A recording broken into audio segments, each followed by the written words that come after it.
I'm David Miller of Stanford University, and I'm going to talk today about solving a problem.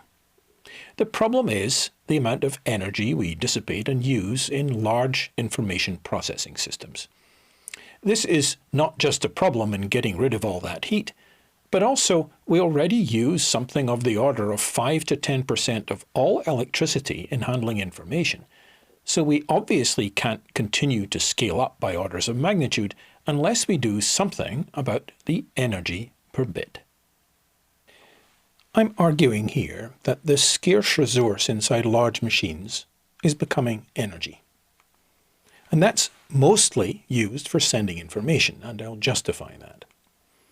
And especially for the large number of short-distance communications inside racks and boards and even chips themselves. The problem is we're getting stuck at picojoules per bit or more for all communications off chips and for longer distances. Why is this? After all, we now have many demonstrations of optoelectronics that are operating at, say, 1 to 10 femtojoules per bit of energy. So, is there any path then to 10 femtojoules per bit of total system energy, not just optoelectronic device energy, for off-chip interconnect, while still retaining and expanding the very large required bandwidth densities we're going to have? A talk like this contains a lot of information, and I don't have time to go through all the detail. Fortunately, there are two major references here that will help with that. The first is the paper most associated with this talk on energies and systems and device physics, and then specifically on waves and channels for optical communications, this second paper gives a deep review. I should also say that if you would like an electronic copy of these slides, I'm very happy to send them to you. Please just send me an email. Now, I've said that we are using picojoules per bit for off-chip communications. Why is that? Well, when we do electrical interconnects, the answer to that is very simple. In electrical systems, it's because we're charging wires, and centimeters of wires have picofarads of capacitance, and we take picojoules of energy to charge them up. In optical systems, there are really three reasons why we're using so much energy. First of all, because we have not yet integrated optoelectronics and electronics closely enough and with low enough capacitance. And that's especially true for photodetectors. We really want to reduce the capacitance with which we integrate photodetectors. Secondly, because we have not yet invested enough in the technology. We need low-energy optoelectronics, and technologies such as germanium quantum well modulators in silicon photonics are quite possible, but they're not yet technologically available in production processes. But a technology like that could solve a lot of problems for energy. And we also have not invested enough in the specific optics that we really need. Specifically then, we need very low-loss optical couplers to make this job easier. And we also need to look at array optics, I mean two-dimensional arrays of light beams and the optics that would handle that. And the third one is a surprising one, perhaps. We use picojoules because we waste picojoules per bit in the circuits that drive and receive signals. And I'll talk about that as well. This table here shows the energies per bit for many different operations we encounter in handling information, all the way from long-distance communications here down to even the energies required for logic operations in a gate, which are on the scale of a femtojoule, possibly less, possibly more. But the numbers I'm most interested in here are really these ones. Again, we see here communicating off-chip is something that takes picojoules to possibly tens of picojoules for every bit.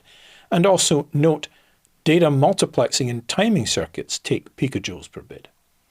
A complicated logic operation, such as a floating point multiplication per bit, only consumes about 100 femtojoules, and the energy stored in a DRAM cell is of the order of 10 femtojoules, but the energy to read out a DRAM cell is about 5 picojoules.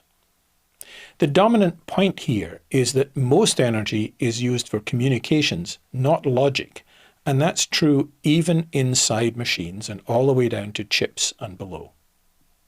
Now that we understand something about the energies required per bit at different length scales, Let's look at the data rates at different length scales, and the numbers here are as of about 2017, although I don't think the relative magnitudes have changed much since then.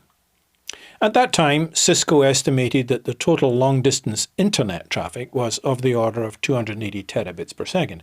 Incidentally, that's a rather interesting number. It gives some scale itself, because that's roughly equivalent to everyone talking at the phone at once all the time. As we go inside data centers, the traffic rack to rack in the network there is much larger than that. One number is greater than 1 petabit per second, and that was in 2015, and it's likely very much larger than that now. But if we go and look at chips, for example, graphics processor and server chips, the peak bandwidth on and off chip can be in the rate of terabits per second for one chip. And on the chips, the rates can be many terabits per second or even tens of terabits per second. So the amount of communication that is taking place at the chip level is so much greater in terms of bits per second that it completely dominates the long-distance internet traffic. And that leads to a simple conclusion.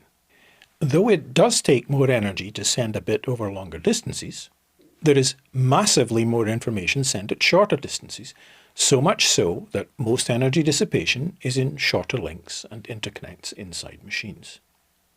To understand the comparison between logic and communications energy, we can look right inside the chip and compare logic and wiring capacitance. To run a logic gate, we have to charge the transistors inside it. But we also have to charge the wires that communicate in and out of the gate. But the wiring capacitance, even to neighbouring gates, is of the same size as, or larger than, the transistor capacitance. So most energy in information processing is in communications rather than in logic. And that's true even at the level of individual gates. Most communication goes further than that, and we have to spend proportionately more energy for all longer distances on chip and still more energy for off chip. Hence, most energy dissipation in information processing is in charging and discharging wire capacitance, which is about 2 picofarads per centimetre or 200 attofarads per micron. So just touching a bit typically costs us many femtojoules in CMOS because of the combination of the logic and wiring capacitances that we have to charge and discharge. Simple logic level signaling results therefore in large dissipation. For a wire capacitance C, we dissipate at least a quarter CV squared, where V is the voltage, per bit in on-off signaling. So for example, at this 2 picofarads per centimetre wire capacitance and a 2 centimetre chip, at 1 volt on-off signaling, the energy per bit communicated is at least a picojoule, and that agrees with the energy required to send information across a chip. So then, the dominant energy dissipation in short distances inside machines is charging and discharging wire capacitance. So how can we physically save energy with optics? Well, to save energy in the physical process of communications itself, we should stop wasting energy in charging and discharging electrical lines, and that's where optics comes in. This is a fundamental quantum mechanical advantage of optics, which is called quantum impedance conversion. And that is simply we end up charging the photodetector and essentially not the wire. To understand this basic idea of quantum impedance conversion, we can imagine that we're shining a light beam into a photodetector and that we've connected the photodetector in a simple circuit with a load resistor. The photoelectric effect means that we can generate a large voltage in a detector, for example, a fraction of a volt, even with very little signal power or energy, and with very little classical voltage in the light beam. For example, a 1 nanowatt light beam has a classical voltage less than 1 millivolt, but nonetheless, through the photoelectric effect, we can generate a fraction of a volt in a load resistor. Optics only has to charge the photodetector and the transistor to the logic voltage. It does not have to charge the light beam or the waveguide to the logic voltage. To exploit this quantum impedance conversion, therefore, we should first of all make sure that we reduce the energy required to run the optoelectronic devices, so that the energy to send information optically becomes less than that required to send it on wires. And that should be true, hopefully, even for short distances down to centimetres, or possibly shorter than that. Integrating sub-femtofarad photodetectors right beside transistors can reduce the front-end capacitance that I've called CFE here. Note that as we look at this in more detail, we find that the system energy, the total energy per bit, tends to go down in proportion as this capacitance is reduced. Reducing this capacitance is as important, for example, as increasing laser efficiency, and there is more headroom here. We can't have a 1000% efficient laser, but we can reduce this capacitance by a factor of 10 or even a factor of 100. We should also push the operating energies of output devices into the sub-10 femtojoule range. So we're looking for low-energy modulators, lasers, or even light-emitting diodes. We could exploit nanophotonic structures, and we should certainly try to use the strongest mechanisms we have for running these devices. For example, quantum-confined stark effect electroabsorption in germanium quantum wells is a particularly energy-efficient mechanism, and this technology could be developed. And it is indeed much stronger than other mechanisms that we have about, including those in two-dimensional materials that are of some current interest. In this table here, I'm showing the capacitance of various small structures. First of all, a conventional photodiode, which might be 100 by 100 microns, for example, would have a capacitance of about 1 picofarad.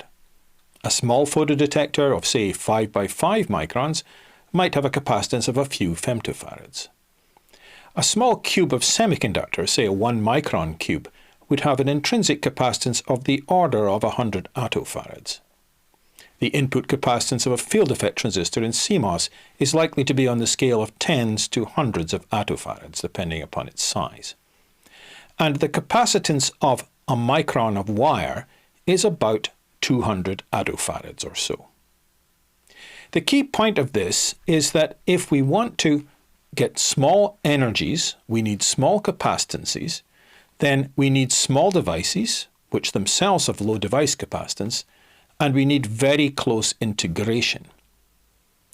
The length scale over which we need to integrate is of the order of microns or less if we want to keep the total capacitances of the system below of the order a few femtofarads.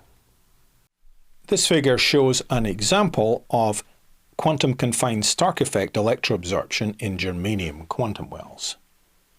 So here are the electroabsorption spectra here, the absorption as a function of wavelength for various different voltages, and here's a picture of that device.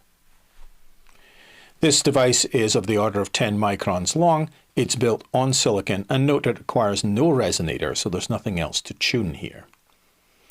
The growth of this structure in silicon and insulator waveguides gives capacitances of a few femtofarads, and the dynamic energy per bit to run this is of the order of 0.75 femtojoules. The total energy would be somewhat larger than that, but it's still on a femtojoule scale. This work was published a few years ago, and recently there's been progress towards foundry fabrication of this kind of device. So now let's look at the circuit energies. If the dissipation in the associated circuits is large, then low-energy optoelectronic devices cannot be exploited effectively. So we should stop wasting energy in the electrical circuits we use to run interconnects. For example, in optics, the first thing we could do would be to eliminate the receiver-amplifier circuit dissipation. That's typically in the range of hundreds of femtojoules per bit to even picojoules per bit. How could we do that? Well, the key is integrating low-capacitance photodetectors close to or beside the transistors.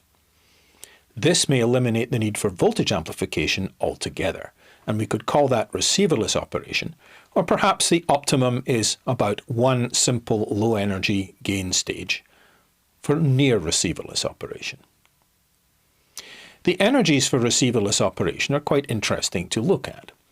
Suppose, for example, that the optical signal we receive is of the order of 1 femtojoules worth of received optical energy. then that would generate about 1 femtocoulomb of charge. So in a 1 picofarad conventional photodetector, that would generate only about 1 millivolt of signal. In a solder-bumped photodetector, which might have the order of 30 femtofarads of capacitance, that would generate about 33 millivolts of signal. But if we have a 1 femtofarad integrated photodetector, we can generate some decent fraction of a volt of signal with no amplification whatsoever. So here, for example, are some photodetectors shown integrated right beside the gate of a transistor. That would be a rather difficult monolithic kind of integration, but merely integrating optoelectronics close to the transistors within a few microns should be enough here. That allows excess capacitance in the scale of only hundreds of attofarads, and hence a total input capacitance of 1 femtofarad or so, or lower. Time multiplexing takes energy. For example, picojoules per bit in SERDES or serializer deserializer circuits. Why does time multiplexing take energy? First of all, because we touch a bit many times to time multiplex or demultiplex it. For example, we move it in registers and buffers. If we estimate something on the scale of 1 to 100 femtojoules per bit for every time we touch a bit, we quickly get to picojoule per bit energies. Because we run some of the circuits at very high speed, we have a second reason why we take more energy in time multiplexing, because such high speeds require even more energy per bit operation. And thirdly, because we also have to perform clock and data recovery, or CDR, for synchronization, we take more energy. That process similarly takes picojoules per bit in those circuits. If we go on to look at other things we might do in links, for example, the use of advanced multi-level signaling, that only requires more circuitry and energy. Any use of error correction only requires more circuitry and energy. So time multiplexing and advanced signaling to get more information per channel only make the energy per bit problem worse. Why do we use such circuits? There are two reasons. First of all, because we think we're limited by the number of available channels for interconnection. For example, the number of fibers. That forces a maximum wavelength multiplexing, but also time multiplexing. And secondly, because we think we cannot run large systems synchronously, so we need the clock and data recovery.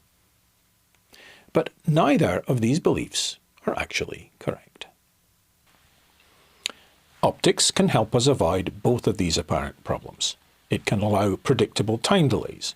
That means we can run quite large systems synchronously, eliminating those CDR energies, especially if we are anyway running at low clock rates. And moving to free space optical systems with thousands to tens of thousands of connections avoids time multiplexing and all SERDES energies, so we can run at low energy efficient clock rates of a few gigahertz to perhaps 10 gigahertz. So let's look at this issue of how many spatial channels there are for communicating between two surfaces. We imagine that we have a transmitting surface of area AT and a receiving surface of area AR. Then the number of possible optical channels, spatial channels, per polarization between two surfaces of these areas, separated by some distance L, at a wavelength lambda, is limited by diffraction to give this number of channels, which is the product of the two areas divided by the square of the separation and the square of the wavelength. The derivation of this is given in some detail in this reference here. For example, at 1 micron wavelength, for two surfaces each of area 10 by 10 centimeters separated by 10 meters, there would be 10 to the 6 possible spatial channels. So that's like having two telephoto lenses staring at one another over a distance of 10 meters. That optical system could handle 10 to the 6, a million spatial channels. Suppose we look then not at such a rack-to-rack communication, but at chip-to-chip communication, so on a centimeter scale.